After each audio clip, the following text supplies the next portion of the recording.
Welcome, Sens Talk. Here comes Sanderson, a pass across to the stars. He bats it in.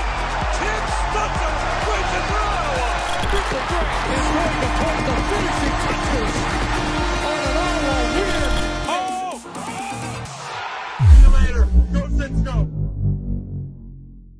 Sens win 5-2 over the Nashville Predators. A massive victory for your Ottawa Senators as they've made it 5 wins in a row. That's right, the Ottawa Senators have won 5 games in a row with a massive 5-2 victory tonight over the Nashville Predators. Now you're probably wondering, Brandon, how did that happen? How did the Ottawa Senators win the lone game in the National Hockey League tonight? By the way, as usual, the Ottawa Senators are the main character. Thank you, Gary Bettman, for putting us on display for everyone to see the dominance that unfolded tonight for your Ottawa Senators.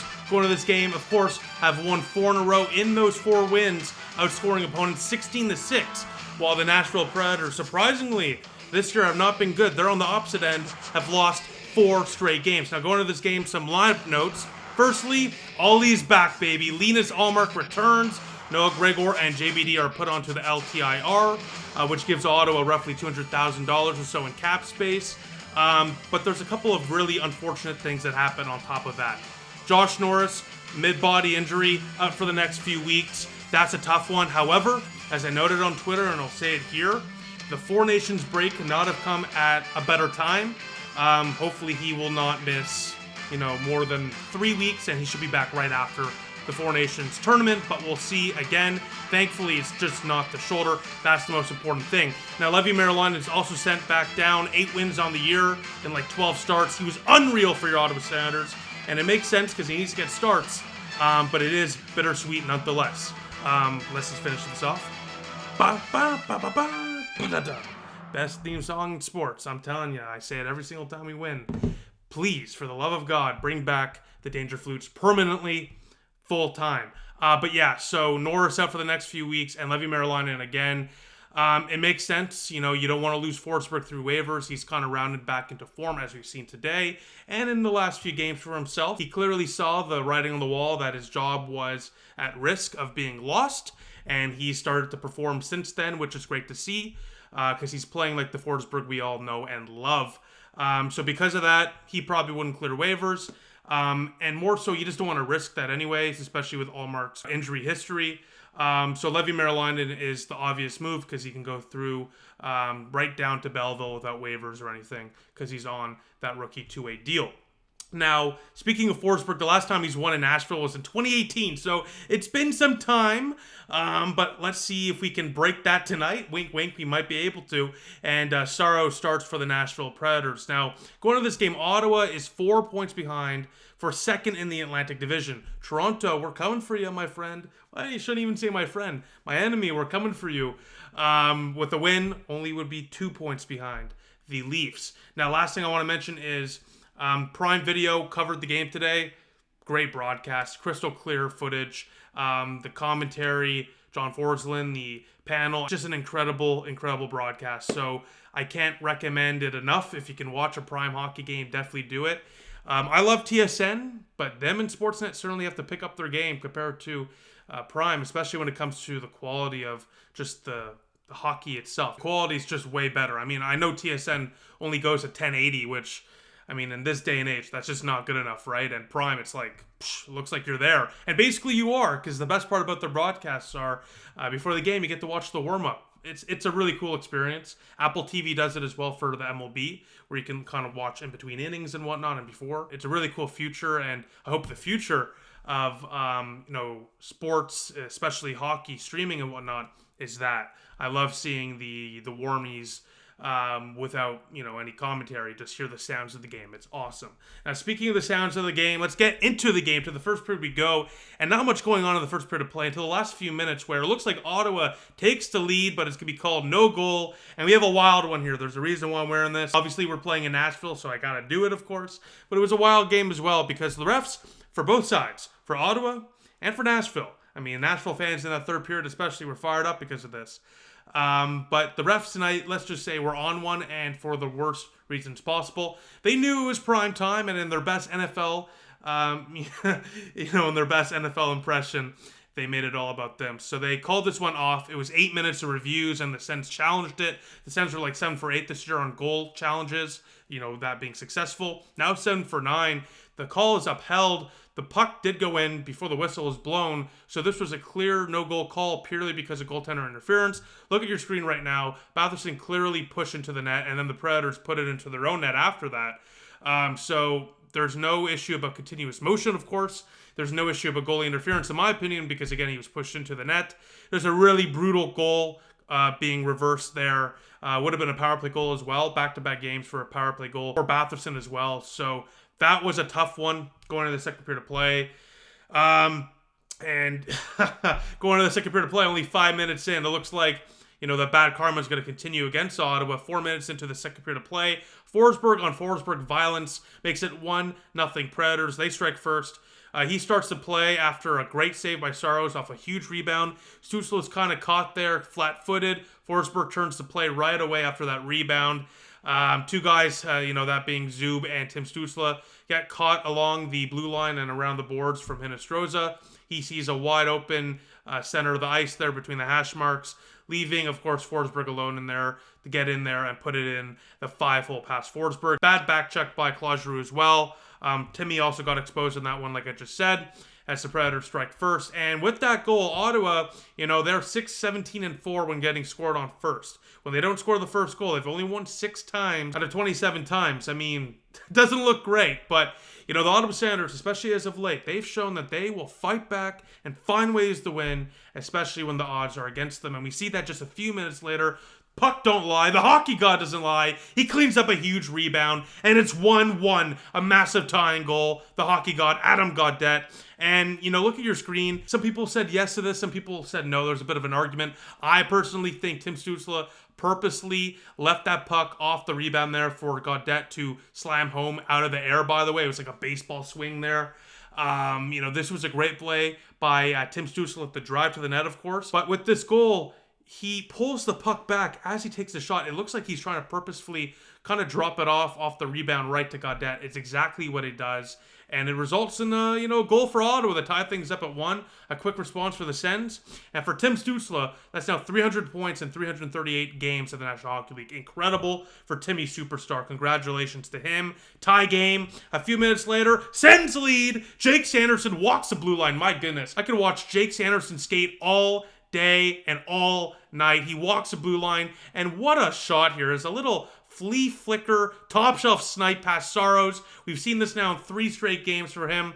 That's suddenly becoming his patented goal as Ottawa leads for the first time. It's 2-1 Senators. That's points in 5 straight games for Jake Sanderson, who, by the way, was named the NHL's 3rd star of the week before tonight's game. In his last 5 games on this 5-game heater, he's on. That's 6 points, including 3 goals. By the way, 3 goals in 3 straight games. As Ottawa, after 40 minutes of play, leads by a goal. It's 2-1 Senators. By the way, in that period, Ottawa had 22 shots on net.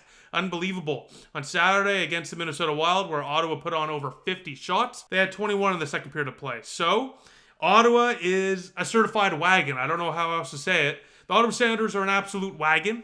They fire at will right now. They are very confident with the puck. It's a steady change of pace compared to, the last little stretch where Ottawa can barely muster a couple goals. They are playing very confident.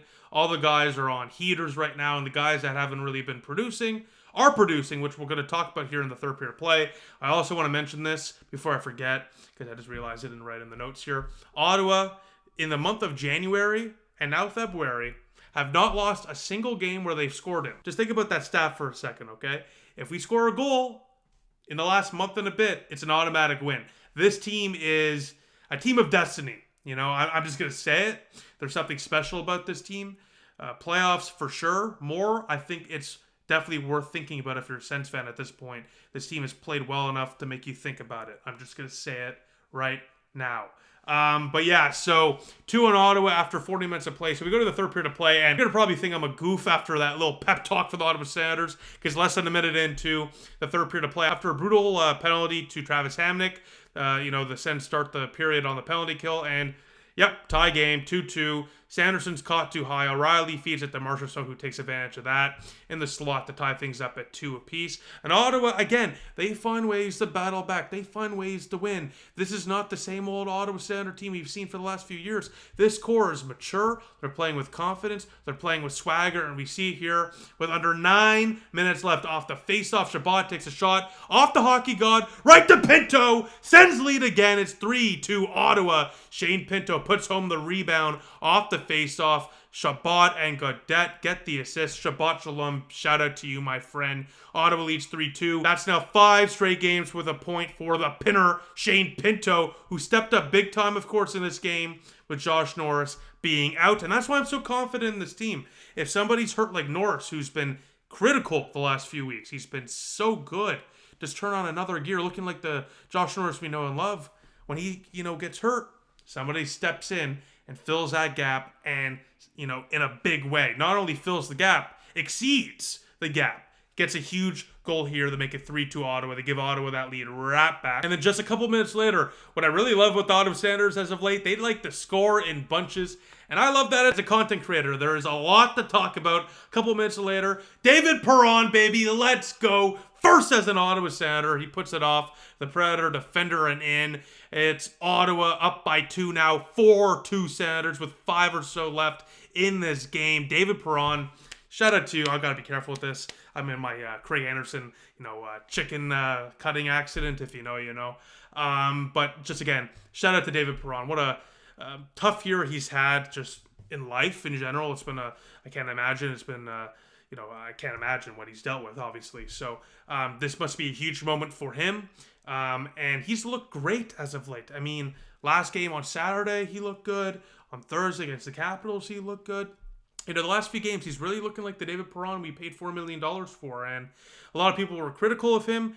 How is he supposed to get into a flow if he's continually injured or dealing with, personal matters, right? So now he's finally getting a few games in a row. And look, he's producing. What a shock. I'm not shocked. You shouldn't be shocked either. And then with about 3 minutes left in the game, Ridley Gregg, the empty net goal merchant, puts it home, 5-2 Sens. He beats at the icing. A great play there for Ridley Gregg, who had a great game, by the way. And he took a huge hit for that goal, so he gets rewarded. And it's not like it was an easy tap-in empty net goal. He gets rewarded for sure, but he gets rewarded because of hard work. As Ottawa wins 5-2 over the Nashville Predators. 5 wins in a row for the boys, as Ottawa now is only just 2 points. Toronto, we're coming for ya. We're coming for ya. Ottawa is just 2 points behind Toronto for second in the Atlantic and 5 points back of Florida for first in the Atlantic Division. What a run your Ottawa Senators are on. Oh my goodness. 62 points on the year for your Ottawa Senators as well, with 29 wins, 20 losses, and 4 overtime losses. I mean, this team is a playoff team. I'm very confident in saying that right now. They find ways to win no matter what adversity they're dealing with. Down by multiple goals, they find ways to win. Losing your starting goaltender, we're going to rally and win. Lose your, one of your top 6 players or multiple, find ways to win. Lose a top 4 guy, find ways to win. This team just finds ways to win. It's such an inspiring group right now. Speaking of the guys that are helping this team find ways to win, 2-point night for David Perron. Great game for him. Brady Tkachuk, who has 5 points in his last 4 games, and Adam Gaudette and Zub as well. A very well distributed, offense tonight for your Ottawa Senators, which was great to see. Now, speaking of the offense, Sanderson, Pinto, and Stützle on 5+ game point streaks. I mean, that's just absolutely insane. Sanderson especially, he had a bit of a rocky start this year. I think he'd be the first one to admit that. But even in his rough stretch, he looked fantastic. And now we're seeing why Jake Sanderson is arguably going to be one of the best defensemen the National Hockey League sees for years to come. Call me biased. I don't care. I stand by that. And tonight was one of those reasons as to why. Just a great night for him and a great little stretch as of late for him as well. Really showing that he can bring some offense, especially there on the power play. Forsberg tonight, 25 for 27, did his job, shut the door, made a couple big stops, especially I remember one on Stamkos. Can't blame him on either of those goals either. So a good night there for Forsberg. Did what he needed to do, and he got us that win.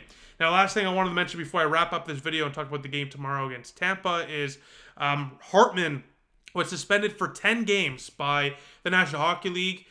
He's a repeat offender, so I am shocked. It was 10 games, but again, since he's a repeat offender, maybe I shouldn't be.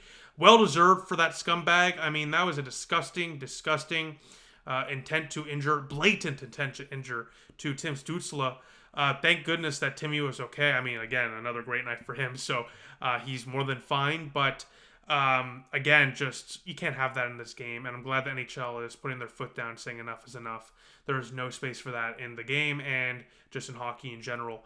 Now, with that, tomorrow Ottawa takes on the Tampa Bay Lightning. Allmark will return to the net for the first time since 2024, since late December against Edmonton. So that should be interesting. A massive game there where Tampa's battling for those divisional spots as well. So we need that win, and we play them again on Thursday. So got to at least win one of those. It's kind of like a mini playoff series. So let's see how they do tomorrow night as Ottawa takes on the Lightning in Tampa Bay. Now, with that, I will see you all very, very soon. Go Sens, go.